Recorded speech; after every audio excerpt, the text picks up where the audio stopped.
Hello dear students, welcome back. ਜਿਵੇਂ ਕਿ ਆਪਾਂ ਆਪਣੀ ਪ੍ਰੀਵੀਅਸ ਵੀਡੀਓ ਦੇ ਵਿੱਚ ਐਗਜ਼ਾਮਪਲ ਨੰਬਰ 4 ਡਿਸਕਸ ਕੀਤੀ ਸੀਗੀ। ਸੋ ਅੱਜ ਆਪਾਂ ਸਟਾਰਟ ਕਰਾਂਗੇ ਐਗਜ਼ਾਮਪਲ ਨੰਬਰ 5 ਤੋਂ।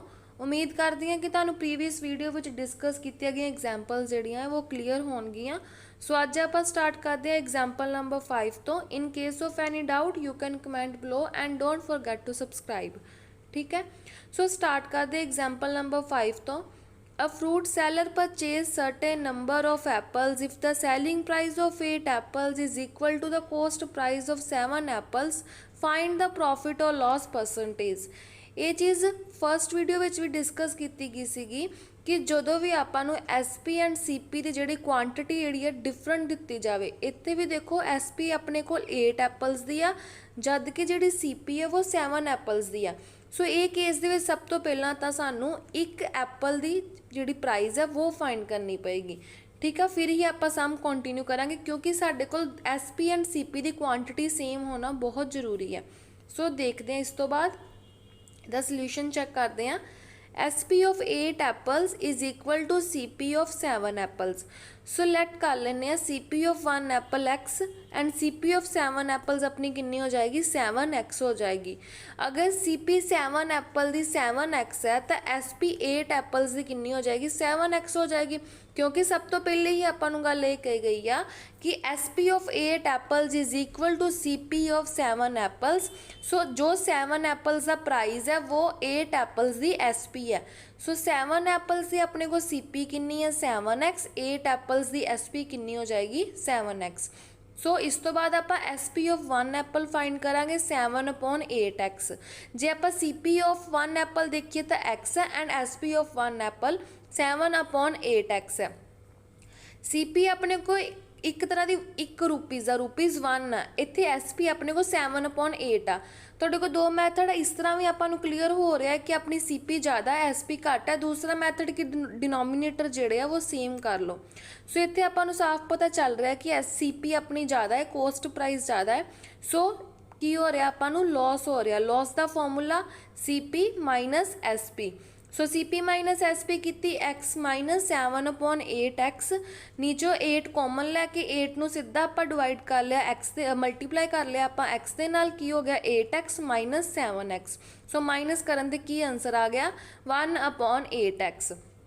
ठीक है, आ वाली चीज़ एक बार फिर समझ लो। 8 नूं आपां आ वाले 8 नूं आपां कॉमन ले लिया, एलसीएम निकाल के जिस तरह आप करते इनू आप सीधा की कर ला ये मल्टीप्लाई कर दिता।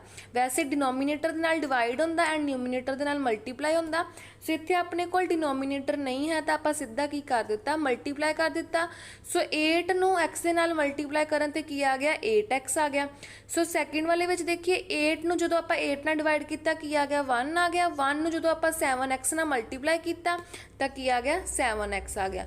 सो 8x माइनस 7x करन ते की आ गया 1/8x आ गया। एक की निकल आया loss on 1 apple, loss on 1 apple. So loss percentage find करांगे।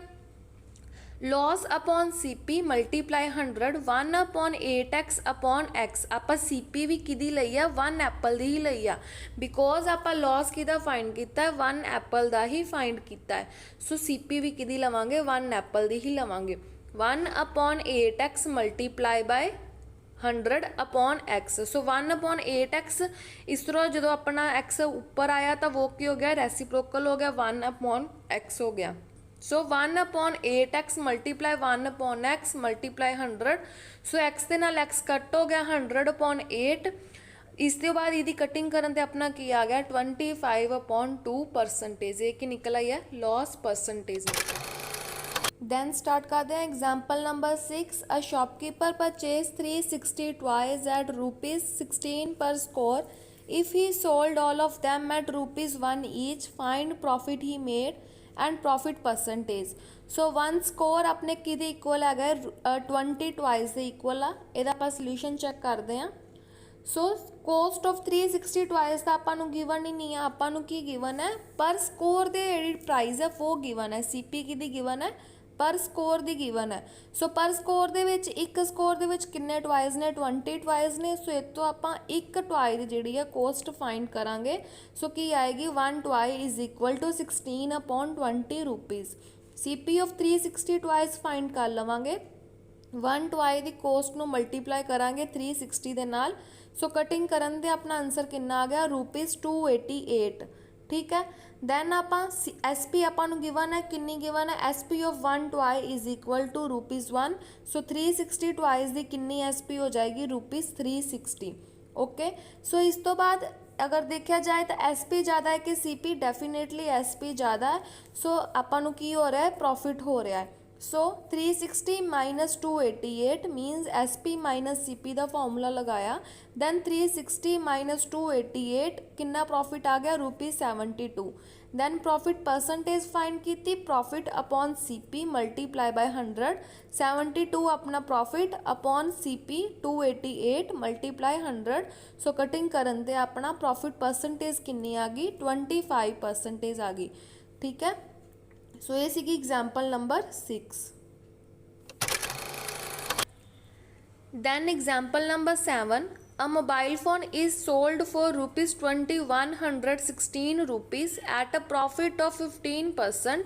What would have been the actual profit or loss if it had been sold for ₹1800।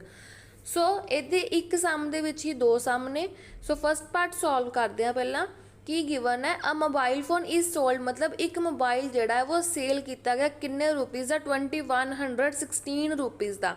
Eight what profit at 15% profit ते। चलो देखते हैं एस पी अपने को किन्नी given है ₹2116।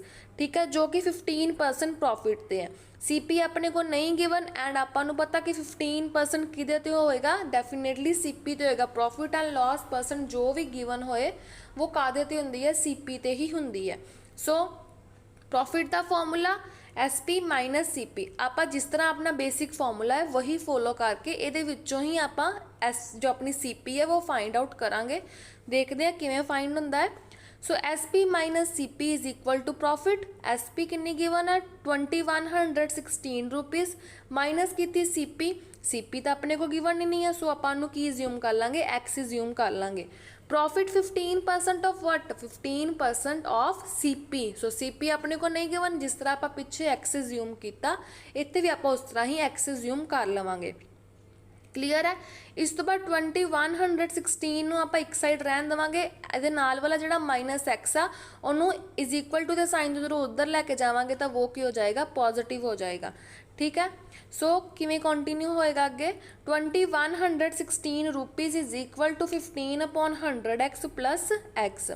सो आ वाला 100 जो आप इतने कॉमन नीचे निकाल लिया, एलसीएम कट के अगर इधरली साइड भी कोई डिनोमीनेटर होंदा तो आप डेफिनेटली एलसीएम ही फाइंड आउट करना सीगा। आ वाले 100 जो इतने डिनोमीनेटर तो लिखा इनू जो ये डिवाइड किया सो की आ गया अपने को 1 आ गया। सो 15 जो 1 नाल मल्टीप्लाई किया की आ गया 15x ही आंसर आ गया। इस बाद 100 जो सीधा आप एक्स के नाल मल्टीप्लाई किया तो की आ गया 100x आ गया। दोनों प्लस करन ते की बन गया 115x/100। दैन क्रॉस मल्टीप्लाई करन ते एक्स की वैल्यू फाइंड करन ते की निकल आया अपने को ₹1840 की आ गई अपने को सी पी आ गई। ठीक है, दैन आपां नूं अगे सैकेंड पार्ट गिवन सीगा, की गिवन सीगा उन्होंने कहा कि प्रॉफिट एंड लॉस दसो कितना आएगा अगर ये प्रोडक्ट नूं सेल किया जाए 1800 ते। आपां हुणे अपनी सी पी फाइंड की, न्यू वाली किन्नी अपनी सी पी प्रीवियस वाली सम दी फाइंड की ₹1840। बट उन्होंने कहा कि कितना एक्चुअल प्रॉफिट और लॉस होएगा जे आपां इनू सेल कर दईए ₹1800 ते।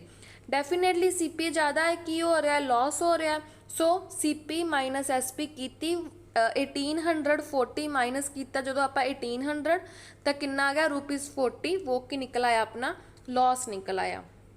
ठीक है, ये सम दे विच एक न्यू पार्ट यही सीगा कि तुहानू परसेंटेज दी गई सी सी पी दी एंड जिथे आपां सी पी भी नहीं गिवन सी। आपां दोनों केस विच की करांगे, इहदे विच एक्स ज्यूम कर लवांगे सी पी की जगह तो दैन आप सम सॉल्व करके एक्स की वैल्यू फाइंड करांगे।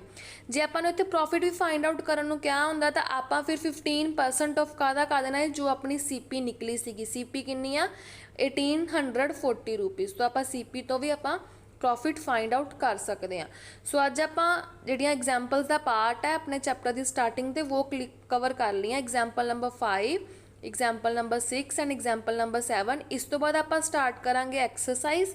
सो उम्मीद करते हैं कि तुहानू जिहड़ी एग्जाम्पल्स पार्ट आ वो क्लीयर हो गया होणगियां। यही एग्जाम्पल्स जो तुहाडियां एक्सरसाइज का base होणगियां।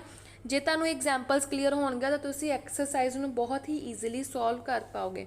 And in case of any doubt you can comment below. Don't forget to subscribe, share it with your friends. Thank you so much.